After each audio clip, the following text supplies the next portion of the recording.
Donald Trump makes some very bullish statements about Bitcoin and crypto.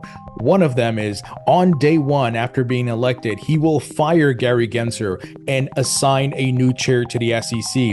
In addition, he shares his Bitcoin reserve asset strategy for the United States, and Democrats are starting to feel some urgency here as Kamala Harris issues a major statement with the Financial Times that she's looking to reset the relationship with the crypto industry. We're going to break this down and much more. Let's get into it.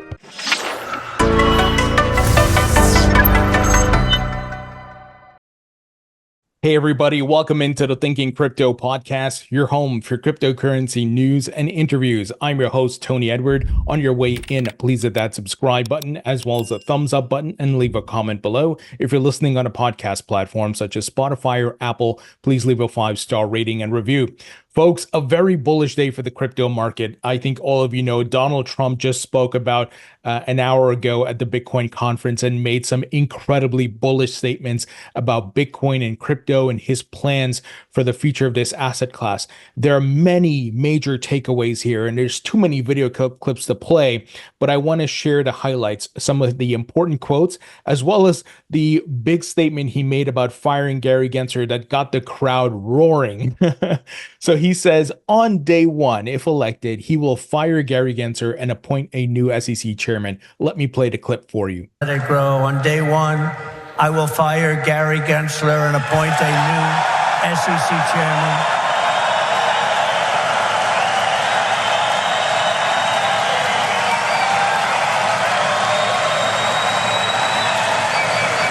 I didn't know he was that unpopular.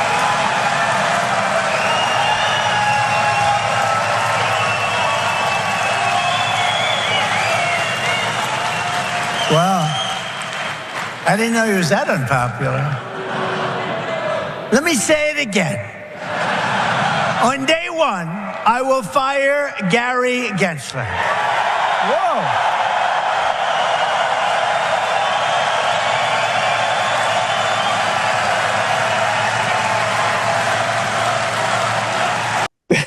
Folks, he says, I didn't know he was that unpopular after the crowd went crazy, when he said he's going to fire Gary, and he repeated himself. He said, let me say it again. But it just shows how messed up the situation is with Gary Gensler and the SEC. They become political. They don't treat this market and technology fairly, and that's because I've been telling you guys for a long time, Gary's been weaponized by the TradFi incumbents to try to take down the crypto startups so that these incumbents can catch up. That's the game. Both him and Elizabeth Warren have been weaponized, and he's not a neutral party. He's political. He's one-sided on this issue and other things as well. So it's pathetic, and he needs to be kicked out. So big statements here from Donald Trump, the former president, and of course the Republican presidential candidate. So let me share some other quotes that Donald Trump had to say. And I put these in a newsletter that just went out not too long ago. So you can read that in your email if you haven't signed up as well. It's 100% free. So here are some of the other quotes. If crypto is going to define the future, I want it to be mined, minted, and made in the United States. Crypto is going to the moon. I want America to be the nation that leads the way. The Bitcoin industry is what the steel industry was decades ago. That's a big statement, folks. Bitcoin is the 9th most valuable asset in the world. One day it will overtake gold. What a statement. Upon taking office, I will appoint a Bitcoin and crypto presidential advisor. Bitcoin is not threatening the dollar. The current US government is threatening the dollar. Threat to the dollar doesn't come from crypto. It comes from Washington, D.C. Wow, this is a complete 180 from what he said years ago. Remember when he was president, he tweeted out he's not a fan of this stuff.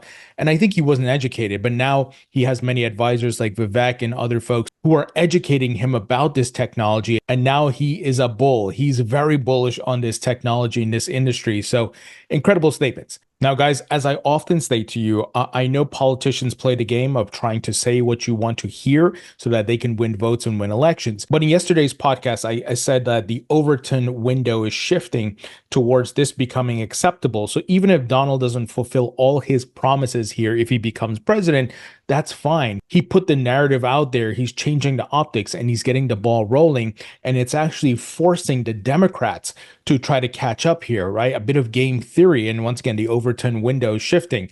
So I know how the game is played here, guys. I'm sure many of you know as well, but we are seeing a shift in tone in policy and much more.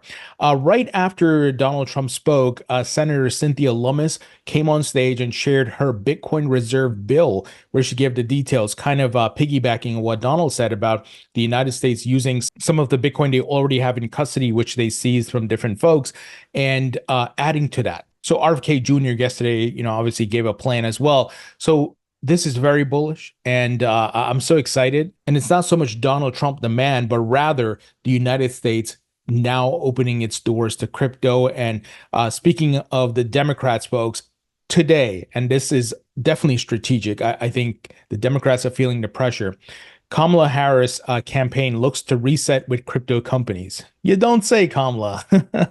So the Financial Times launched an article saying here the vice president's team aims to improve relations after industry criticism of the Biden administration. So the pressure is building. We know her team has been reaching out to Mark Cuban and other folks to learn about crypto. And once again, it goes back to this should not be a partisan issue. Elizabeth Warren is the one that poisoned the well and started all this nonsense, and the Democrats screwed up following her. But let's see what they can do here. I'm giving the benefit of the doubt, but as I stated before, I don't trust any politician 100%. I look to see what they do, not what they say, but what are you going to do?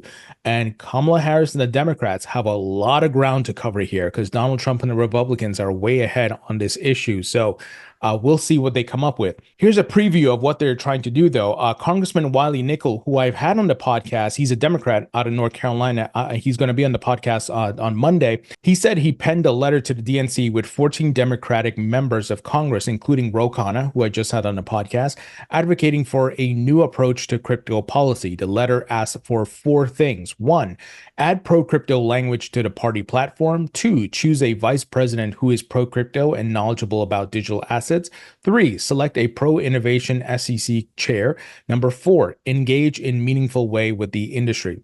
So all great stuff, especially like getting rid of Gary Gensler. That's certainly important, but they have to do it. You have to do it. Let's see what Kamala Harris is able to do. And I hope Wiley Nickel is successful. And once again, I'll have him on the podcast. So I'm going to ask him about these things and what's the timeline here.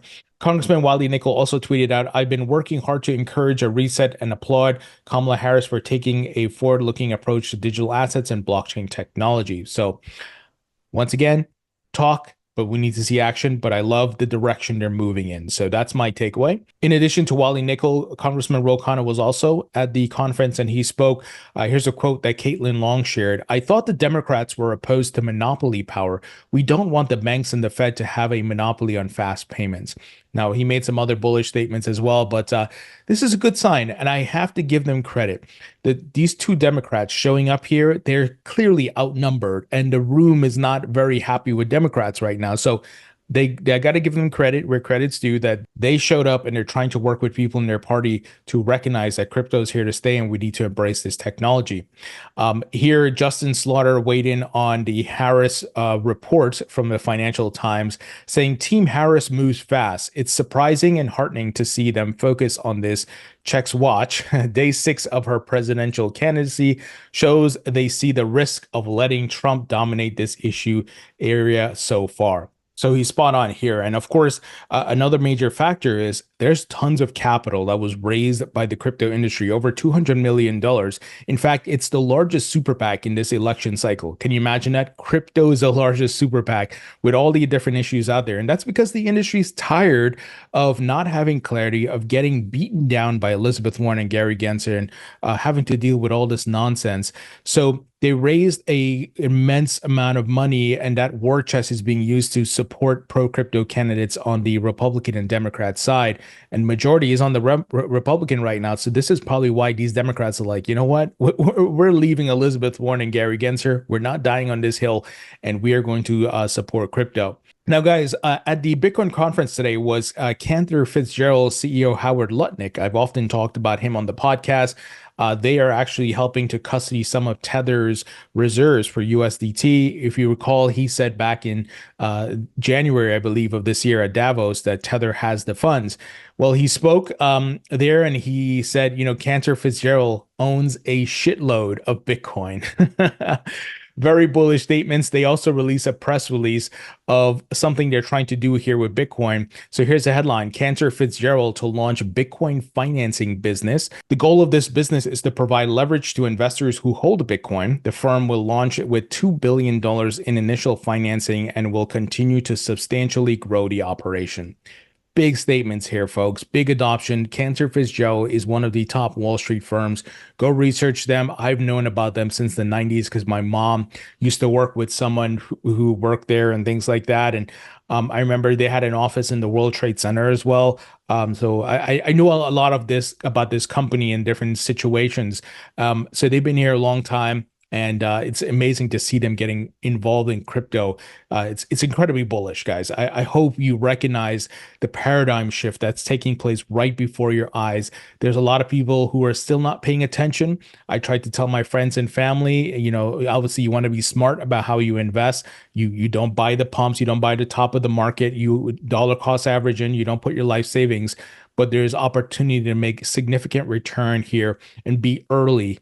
But there's a saying, you buy Bitcoin at the price you deserve. So if you skip researching this technology and what's happening here in lieu of watching a Netflix show or a movie, then that'll play out how it has to play out. We know you got to make the sacrifice and educate yourself. Financial education is so important. So folks, with regards to the price of Bitcoin, I know there's not much happening right now. Bitcoin touched 69,000. I do like what I'm seeing on the daily RSI right now, with the RSI moving upwards, and the DXY continues to show some weakness here with its RSI, daily RSI breaking downwards. There's also a bounce coming in for the NASDAQ. Why am I sharing this? Is because all these things are correlated and markets don't move up in a straight line. There's going to be corrections along the way and pullbacks. So could this be the bounce for Bitcoin and it keeps working its way up where the next target is maybe 90K? I think so, but we don't, it's not guaranteed. We don't have a crystal ball, so we have to be patient, but we are in a uptrend clearly, and we are in a bull market, a macro bull market for stocks, Bitcoin, crypto, real estate, and much more. So be patient, folks. A lot of investing is patience. Obviously, the financial education, do your research and so forth.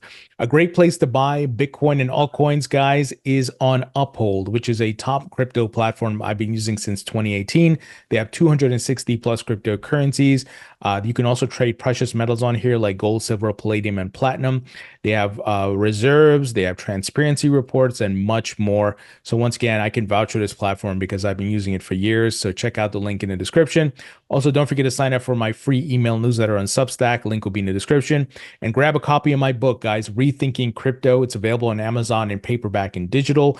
Grab a copy for yourself. Grab a couple copies for your friends and family who want to learn about crypto. And it includes tips for investing. It talks about the past, present, and future. And if you bought a copy already, please leave a rating and review. It would really help out my rankings. Thank you all. I appreciate you all, and I'll talk to you all later.